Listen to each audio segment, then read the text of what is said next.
Hey friends at the Fun Academy. My name is Victoria and I work as an occupational therapist, or OT. OTs are regulated healthcare professionals who work in a bunch of different settings with a bunch of different age ranges to help people participate in the occupations of everyday life. So everything you've done from the moment you wake up to the moment you go to sleep is considered an occupation. I work in the school system with students to help them participate in their daily life at school, whether they have physical, cognitive, emotional, or sensory differences. A fun fact about me is that I was born premature. So I was born 2 months early and I weighed 1 pound, which is really small. And doctors told my parents that I may experience some challenges growing up, and one area that I did experience challenges with was my fine motor skills, and that's the ability to make movements with the muscles in your wrists, fingers, and hands. So what's really cool about my job now is that I help students at school with their fine motor skills. And that could look like putting on your clothes, like zipping up your coat or putting on your shoes. It could be using a spoon or a fork to eat. It could be typing or writing at school. It could be opening your water bottle cap. So lots of different things that we don't even realize that we're doing uses our fine motor skills. So in terms of the message that I wanted to send today was that it's really important to strengthen our fine motor skills because it's a part of everything we do in our day-to-day life.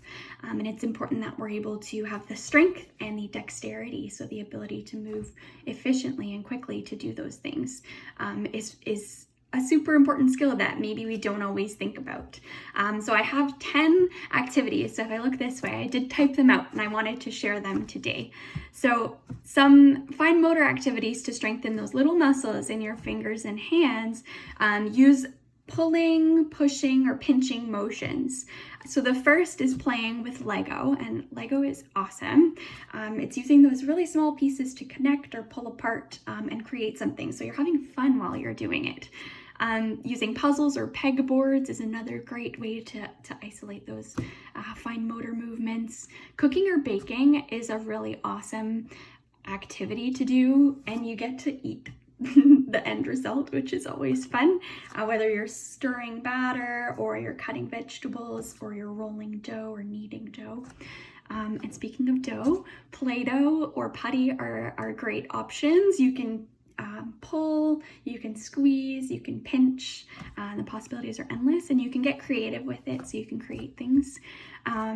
Pinching clips or tongs or clothespins are another great way to use the pincer grasp, so using the index finger and the thumb to pinch. Cutting with scissors, crumpling paper is another great one to create some crafts. Lacing beads to create a necklace, or if you don't have beads, you can use pasta.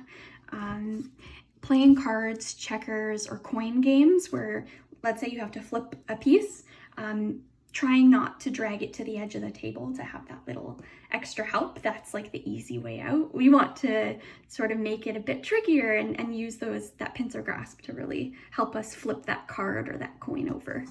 And then the last activity is peeling stickers, or getting tape, sticking tape, or peeling off tape is another great activity. And that is the list of 10 things, some of my favorites to help us with our fine motor skills. And that'll help us when we're at home or even when we're at school. Thank you so much for listening. I really appreciate it. And I look forward to what the Fun Academy has to offer. Take care.